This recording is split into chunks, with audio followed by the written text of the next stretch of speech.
everyone, welcome to another exciting episode of Dayspring Discussions. I'm your host, Sean McGahee. In this show, we talk about movies, TV, sci-fi, fantasy, comic books. If you geek out about it, we're going to talk about it. You can listen to Dayspring Discussions on iTunes, YouTube, Podomatic, and Patreon, and contact Dayspring Discussions on the Facebook group, the Twitter account, and dayspringdiscussions@gmail.com. Well, happy Wednesday, everyone. It is New Comic Book Day. That's right, I am off. I'm not usually off on Wednesdays. I keep telling my boss I want to have Wednesdays off so I can spend part of my day reading comics, but he gives me Tuesday off instead. I don't know, whatever, but I'm here talking, and of course, you're all excited. Tomorrow night, Avengers Infinity War debuts for the public. They had a premiere on Monday in Hollywood. I watched the live stream on YouTube. It was very much fun, getting super excited for the movie. I've got one more MCU movie to watch. I will have reviewed almost all the MCU movies in less than a month. I didn't watch Iron Man 3. I didn't watch Incredible Hulk. And the last one's Black Panther. Sadly, I don't think I'm going to get to it just because I can only see it like really late at night, and I'm old, and I really don't want to stay out that late to watch it. So, in any event, I watched about 15 movies in about 25 days, so I call that pretty good timing.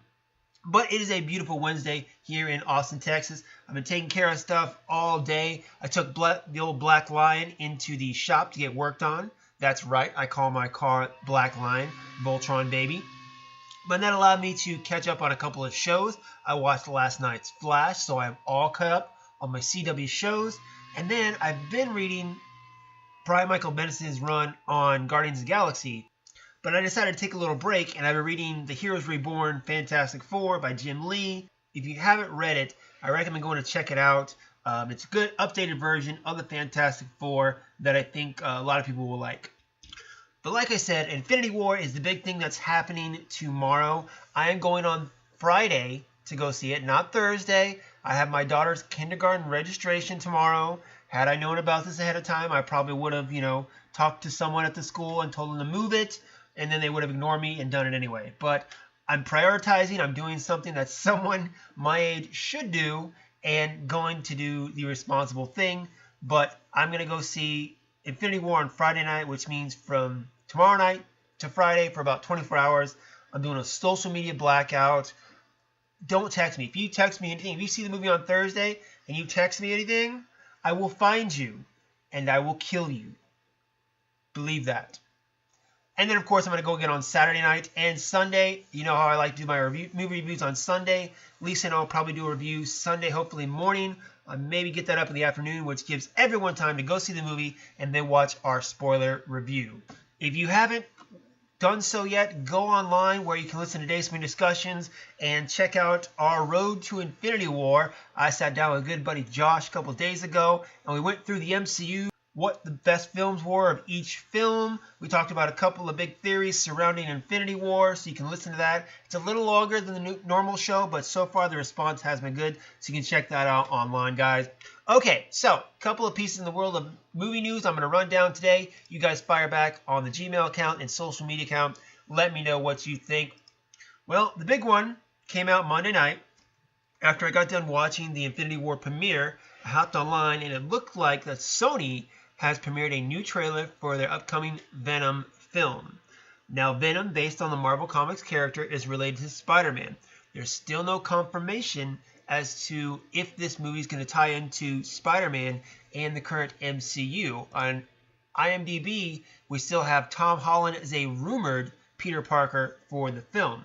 But it does star Tom Hardy as Eddie Brock.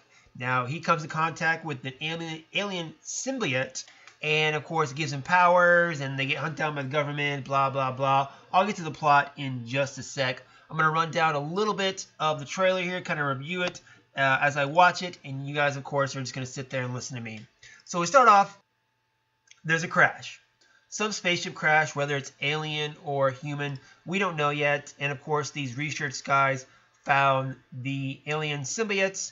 Looks like they found multiple ones of them. So that does kind of lead towards the idea of Carnage or other symbiotes that, Eddie might have to take on in this movie, or potential future movies for that matter. You do have the co-star with him, Michelle Williams, and they're doing that thick New York accent in this, pulling it off well. Of course, they're both very good actors and actresses, so they can do it. Now, it looks like Eddie, he's a reporter, whether he's working for the Daily Bugle, we don't know yet, but it looks like a pretty good reporter nonetheless. He goes to do an interview at this research facility. It looks like our main bad guy is going to be played by Riz Ahmed from Rogue One, Star Wars story. And he gets in trouble. He asks too many questions, and he gets kicked out. And from the looks of it, they might just go ahead and throw away his reputation and get him fired from his reporting job. He's down on his luck where he meets somebody that works for the evil corporation, played by Jenny Slate. She gets him in there. He gets attacked by symbiote, and from there, the company people are hunting him down because of they want to see what it's done to him, considering they have other people that looks like the experiments haven't gone so well. So they hunt him while he's dealing with this thing inside of him, and it looks like they're actually going to talk to him. This symbiote actually has a voice that they're going to, talk to. I know the voice. What's the guy who's doing the voice? I can't find it on IMDb, but I recognize the voice. It's a recognizable voice who's doing the symbiote voice for it. But in any event, of course, the rest of the trailer is him being hunted down. He's using the symbiote, and then at the very end, we get the shot of him in the official Venom face. Now, for those of you who noticed, we didn't see his chest. We didn't see it because normally with Venom, he has the Spider-Man-esque logo on his chest. And again, I think they're still trying to hide the fact that this is a possibly not Spider-Man related film, which I still think is a mistake. Now, just as a disclaimer, to start off, I'm not a Venom fan. I'm not the anti-hero kind of guy.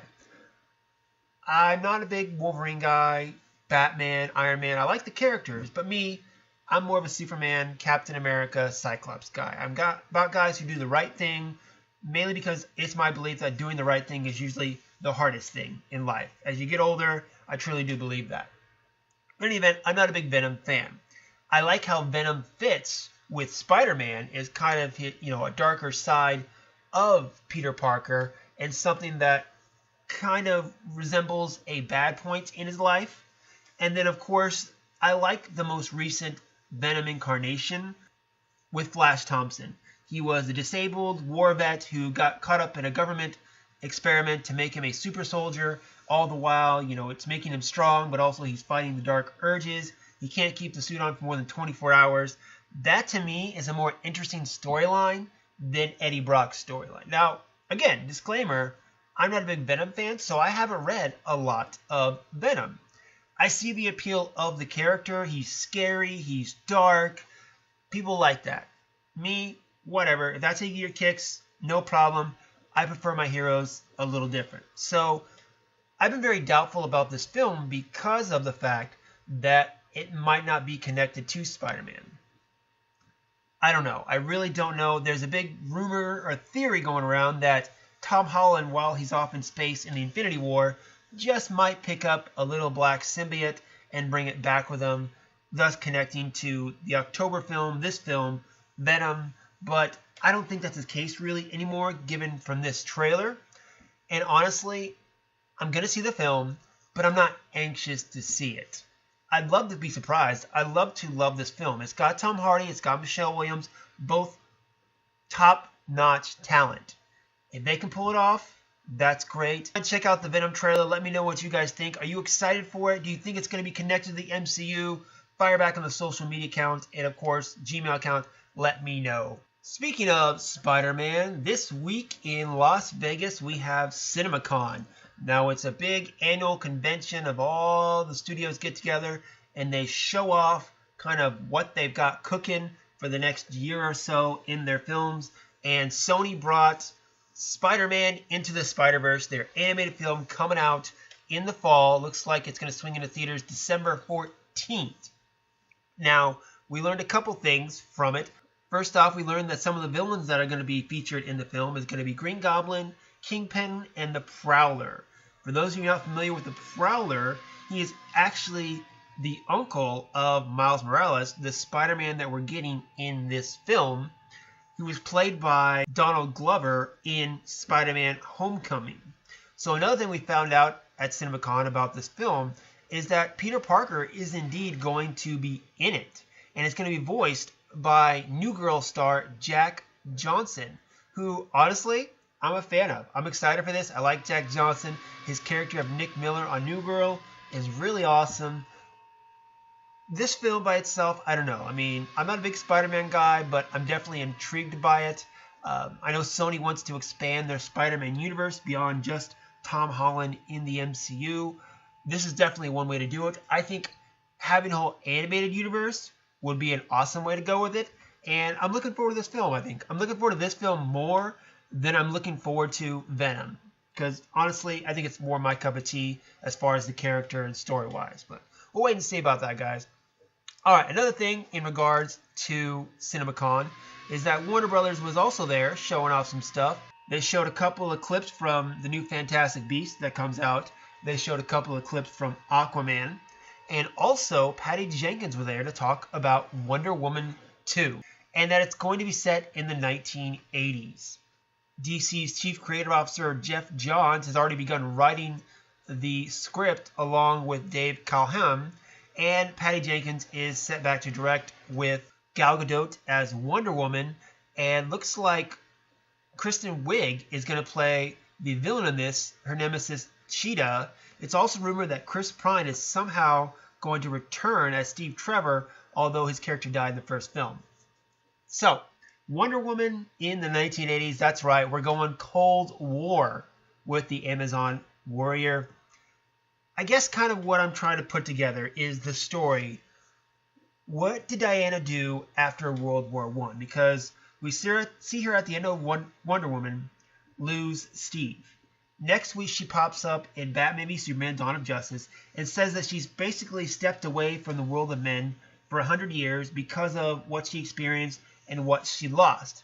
Through Superman and Batman and the rest of the Leaguers, she steps back into the light, and then we continue on from there. So the question is those 100 years. If she was living in the world, I refuse to accept the fact that she did not help in World War II, Vietnam War, Gulf War, all that stuff. I refuse to accept that. So it's my belief that maybe after World War I, she goes back to Themyscira for a little while, possibly regroups, trains herself a little bit more, and then after a couple of wars, and maybe she feels guilty about not being in World War II or even the Vietnam War, she comes out to the Cold War and gets entangled in that, which I think the Cold War itself is very interesting. So Patty Jenkins, as a good director, I think has a way of definitely showing us something really fun and interesting and new with these settings. So I'm looking forward to it. The thing that I think made Wonder Woman different from a lot of the other MCU films, and the reason why it was successful, is because of Patty Jenkins and because she didn't allow Warner Brothers or those corporate douchebags to push her around. It's said that the WB guys wanted to take the No Man Land scene out of Wonder Woman, which anyone will tell you is the best scene of the whole movie, which I'm so glad Patty Jenkins is doing it. It's great. I'm looking forward to Wonder Woman 2. Gal Gadot, she did okay, I was kind of poo-pooing on her when she was picked as Wonder Woman, and I didn't think she was terrific. I think Jenkins did what any good director does, is she takes her star or their actor or actress and builds the story around them, especially since Gadot was the star of the film. She, first off, had the other Amazons do the accent that Gadot does, and then she paired her with a great leading man, or opposite, Chris Pine. And I think Chris Pine did a phenomenal job in this film, and I think if he wasn't in that, it wouldn't have been as good. Now, Gadot has gotten better as an actress. I used to think that Channing Tatum was the worst actor ever, but he's gotten better, so I will give him his credit there. I think Gadot, in time, can get better. I feel like she really cares about the role. There's that scene from Comic-Con this last year, or 2017, where that little girl comes up to her and talks to her, and we don't quite know what she says, but she knows she's, saying something really good, and Gadot is responding. So she realizes, I think, the role of playing Wonder Woman for all these other little girls out there and what that means. So I think she's taking the role seriously. She wants to do the best job she can, and I think Patty Jenkins is the exact same way. So I'm looking forward to this, as long as the studio doesn't meddle too much, as long as Patty Jenkins is still attached to the film. I do have hope for it. All right, and last piece of news, guys, for today.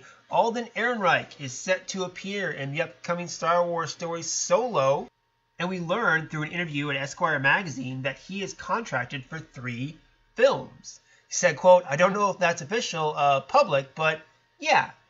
So, kind of lets the cat out of the bag that maybe Lucasfilm and Disney have some plans for this young Han Solo beyond this Solo, a Star Wars story film, which I can see. I mean, just because a studio signed you to a multi-film deal doesn't mean they have to make multiple pictures. Going back to, say, the Fantastic Four film with Chris Evans and Jessica Alba, they were all signed on for 3 films, but only did 2. It's not like they have to make the films. What was that one dragon movie? Aragon. Is that what it is? Something like that. Anyway, my wife loves the books. She hated the movie.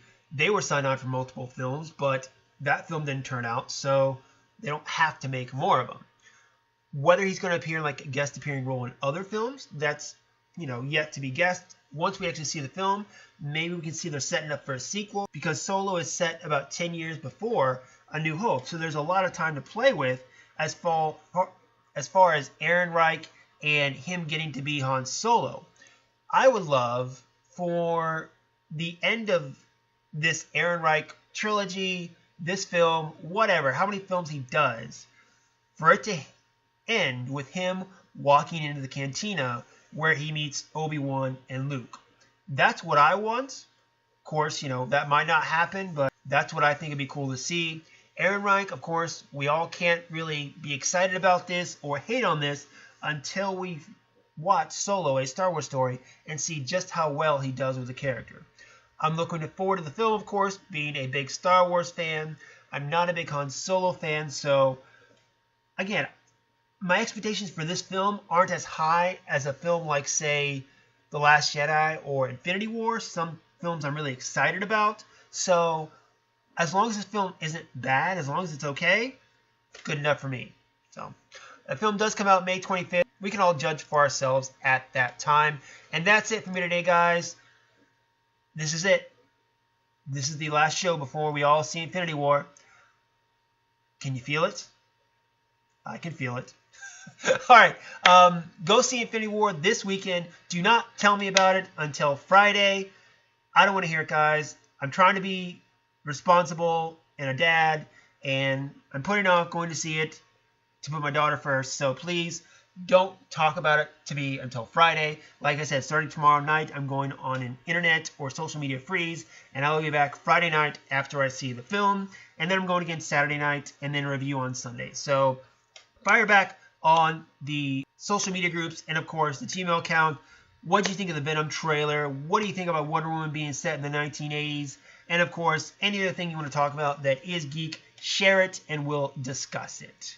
You can find me, of course, guys, always Slim Dayspring 12 on Twitter and Instagram. And that's going to be it for me. So I will see you guys on Sunday with my thoughts on Avengers Infinity War. Until then, may the Force be with us all.